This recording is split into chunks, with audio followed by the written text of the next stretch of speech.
बच्चे भी पसंद उनके लिए मानसूना की कृपा से नर सेवा नारायण सेवा काम सवा 2 साल भी डेली हाँ डेली 2 साल हो गया। जबरदस्त है। सुबह शाम नहीं 250 लोगों को होता है। सुबह चाय शुरू होता है, सिर्फ सर्दी में चाय शुरू होता है और गर्मी में सर और डेली आप 2.25 साल से ये नहीं करते। ये मानपूर्ण की कृपा है। हम लोग को तो ये सेवा करने का दायित्व सौंपा गया है और हम निभा रहे हैं और समाज का पूर्ण समर्थन और सहयोग है। फुल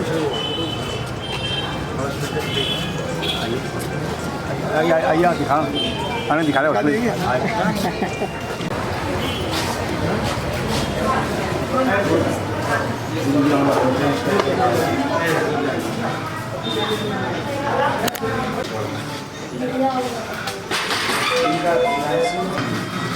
घूमने चाहिए।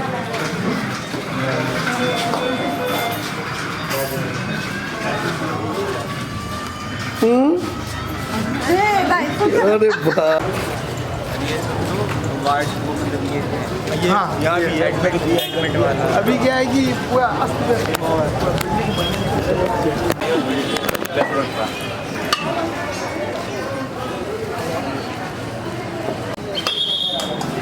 राजा सर्वपाई नमस्कार कर राम राम राम राम बोलो राम राम राम राम राम राम जय श्री राम राम राम बोलो राम बोलो राम राम राम राम राम राम राम राम राम जय श्री राम जय राम जय श्री राम जय श्री राम केहन भगवानी छिए आप देखो तो राम राम राम राम। हम लोग क्या है जो भी सर यहाँ पे आते हैं उनका यह पदार्पण करवाते हैं और उनका आशीर्वाद लेते हैं, आशीर्वचन भी दे लेते हैं बस, ताकि हम लोग की सेवा निरंतर चलती रहे।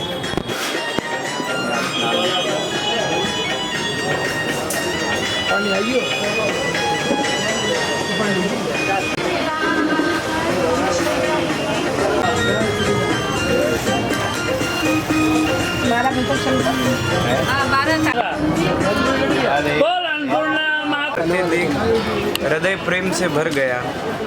जहाँ आज के समय में लोग स्वार्थी हो रहे हैं, यहाँ आप सभी यह परमार्थ का कार्य कर रहे हैं। निश्चित रूप से भगवान आपकी इस सेवा से खूब प्रसन्न है। व्यक्ति के देह में आत्मा होती है, व्यक्ति के देह में आत्मा होती है और आत्मा में आत्मा राम। मंदिर में भगवान आपका लाया भोग स्वीकार करे ना करे, परंतु इस सेवा से जीवों का ही पेट नहीं भरता, भगवान सीधा भोग लगा रहे हैं। कुछ क्षण भर के लिए ही सही, पर इस दिव्य अनुष्ठान का एक कण भर का हिस्सा हुआ। ठाकुर जी राधा रानी की कृपा खूब खूब बरसती रहे। सब आ जाइए ना।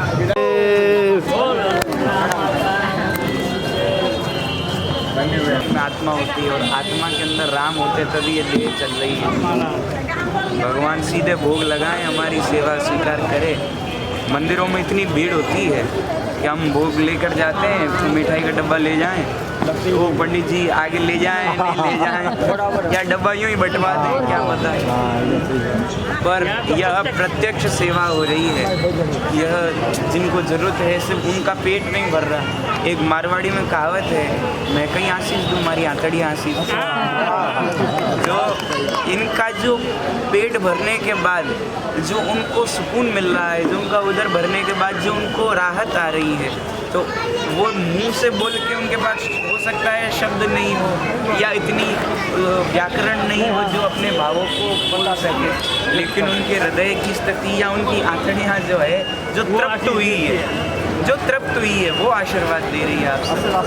और मैं तो ये कहूँ कि यह अन्नपूर्णा गृह सदैव भरा रहे, आपको भी खूब भरे रखे। एक छोटी सी कहानी याद आई। 2 जने थे तपस्या करने गए, तो एक जना बोला भगवान राजी हो गए, बोले मांगो वर मांगो क्या करना है।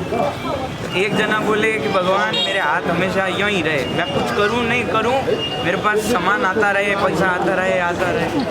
और दूसरा बोले कि अच्छा इसके आता रहे तो मेरे पैसा जाता रहे, मैं करूं नहीं करूं मेरे से पैसा जरूर जाता रहे। तो अगले जन्म में उनको, जिन्होंने बोला कि मेरा पैसा आता रहे उसे तो बनाया भिखारी कि कुछ ना करूं आता ही रहे। और अगले जन्म में जो दूसरा व्यक्ति था उसको बनाया सेठ, कि उसके पास पैसा जाता ही रहे, सेवा करते रहे, परमार्थ का काम होता रहे। तो वैसे भैया इनका भी हाथ हमेशा यूं ही रहे, ठाकुर जी इनकी झोली बढ़ते रहे और इनके द्वारा सभी जीवों का कल्याण होता रहे, इनको माध्यम बना के सब लोगों का कल्याण। ये समाज का भरपूर समर्थन होते हुए उनका समर्थन और सहयोग से ये काम। नेपाली जो व्यक्तिगण हैं, जितने भी नेपाल के वासी हैं, उनको देख के इतना अच्छा लगता है कि उनमें कितनी अच्छी श्रद्धा है। आज सवेरे हम प्रभात फेरी में गए तो छत के ऊपर कोई रास्ते से गुजरते एक ना एक बार सबका ऐसा मस्तक झुका ही है और किसी ना किसी मुख से भगवान का नाम निकला ही है। तो इनमें यह बात यह है कि इनको एक मार्ग नहीं मिल पाता, इसलिए वो थोड़े से उलझे हुए, नहीं तो मार्ग मिल जाए तो इनके शरीर की भक्ति कौन करे। आज बड़े बड़े ऋषि मुनि साधु संत इस नेपाल की धरती में आके ही अपनी तपस्या किए हैं, इन पहाड़ियों में आकर, इन गुफाओं में आकर ही तपस्या की है। तो हल्की भूमि नहीं है, ये पूज्य भूमि है। इस भूमि को भी मैं खूब प्रणाम करता हूँ। आप सब नेपाल वासी नमः पार्वती पतये हर हर महादेव। राजा